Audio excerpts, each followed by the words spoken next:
The story of Job. In the land of Uz, there lived a man named Job, a figure of remarkable piety and virtue. Job was described as blameless and upright, a man who feared God and shunned evil. He was blessed with a large family, 7 sons and 3 daughters, and immense wealth, owning thousands of sheep, camels, oxen, and donkeys. His household was renowned for its prosperity, and his reputation for righteousness spread far and wide. Every day, Job would rise early to offer burnt offerings for each of his children, fearing that they might have sinned in their hearts. His reverence for God was steadfast, and his actions exemplified his unwavering devotion. The Heavenly Council. One day, a meeting took place in the heavenly realms, where the sons of God presented themselves before the Lord. Among them was Satan, the accuser. The Lord asked Satan where he had come from, to which Satan replied, "From roaming through the earth and going back and forth in it." The Lord spoke of Job, saying, "Have you considered my servant Job? There is no one on earth like him, blameless and upright, a man who fears God and shuns evil." Satan retorted, "Does Job fear God for nothing? Have you not put a hedge around him and his household and everything he has? You have blessed the work of his hands, so that his flocks and herds are spread throughout the land. But stretch out your hand and strike everything he has, and he will surely curse you to your face." The Lord replied, "Very well, everything he has is in your power, but on the man himself do not lay a finger." Answer. Satan departed to carry out his scheme. The first test: loss of wealth and children. Not long after, disaster struck Job's household. In a single day, he received devastating news from multiple messengers.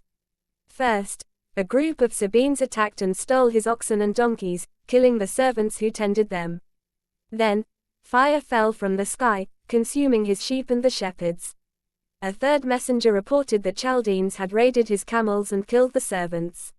Finally, a fourth messenger arrived with the most heartbreaking news of all: a mighty wind had struck the house where his children were feasting, and all 10 of them had perished. Despite these calamities, Job did not sin or blame God. Instead, he tore his robe, shaved his head, and fell to the ground in worship. He declared, "Naked I came from my mother's womb, and naked I will depart. The Lord gave, and the Lord has taken away, may the name of the Lord be praised." The second test: affliction of the body. Once again, Satan appeared before the Lord. The Lord reiterated Job's steadfastness, saying, "He still maintains his integrity, though you incited me against him to ruin him without reason." Satan argued, "Skin for skin. A man will give all he has for his own life.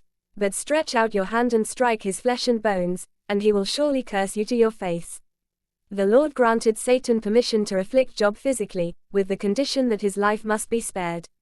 Satan then struck Job with painful sores from the soles of his feet to the crown of his head. In agony, Job sat among the ashes, scraping his sores with a piece of broken pottery. Even Job's wife, overwhelmed by their suffering, urged him to curse God and die. But Job rebuked her, saying, "You are talking like a foolish woman.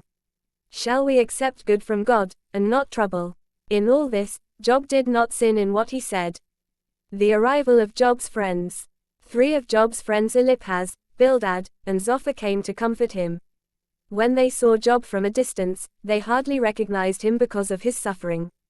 Overwhelmed with grief, they wept aloud, tore their robes, and sprinkled dust on their heads. They sat with him on the ground for 7 days and nights, saying nothing, for they saw how great his pain was. Job's lament. After this period of silence, Job spoke, pouring out his anguish. He cursed the day of his birth, lamenting the suffering that had befallen him. "Why is life given to those in misery," he cried, "and life to the bitter of soul?" His words revealed the depth of his despair, but he did not curse God. The debates with friends. Job's friends attempted to explain his suffering through lengthy speeches, each asserting that his plight must be due to sin. Eliphaz suggested that Job should seek God and repent, claiming that God only disciplines the wicked. Bildad argued that Job's children must have sinned and that Job should plead for mercy. Zophar accused Job of speaking arrogantly and insisted that he must have committed grievous wrongs. Job defended his integrity, expressing frustration with their lack of understanding. He acknowledged God's sovereignty and lamented the mystery of his suffering. "Though he slay me, yet will I hope in him," Job declared, affirming his trust in God despite his confusion. As the debates continued, Job longed for a mediator to plead his case before God. He questioned why the righteous suffer and wrestled with the seeming injustice of his situation. Elihu's interjection. After Job and his friends had spoken, a younger man named Elihu entered the discussion. He expressed anger at Job for justifying himself rather than God and at the friends for failing to provide wise counsel. Elihu emphasized God's greatness and justice, urging Job to consider that suffering might serve a divine purpose, such as discipline or instruction. God's response. Finally, the Lord answered Job out of a whirlwind. Through a series of rhetorical questions, God revealed his infinite wisdom and power, highlighting the vastness of creation and Job's limited understanding. "Where were you when I laid the earth's foundation?" God asked. He spoke of the mysteries of the natural world, the stars, the seas, the animals, and challenged Job to comprehend his ways. Humbled and awestruck, Job acknowledged his ignorance. "Surely I spoke of things I did not understand, things too wonderful for me to know," he admitted. Job repented in dust and ashes, recognizing God's majesty and submitting to his will. Job's restoration. The Lord rebuked Job's friends for their faulty counsel and instructed them to offer sacrifices. He commanded Job to pray for them, which Job did.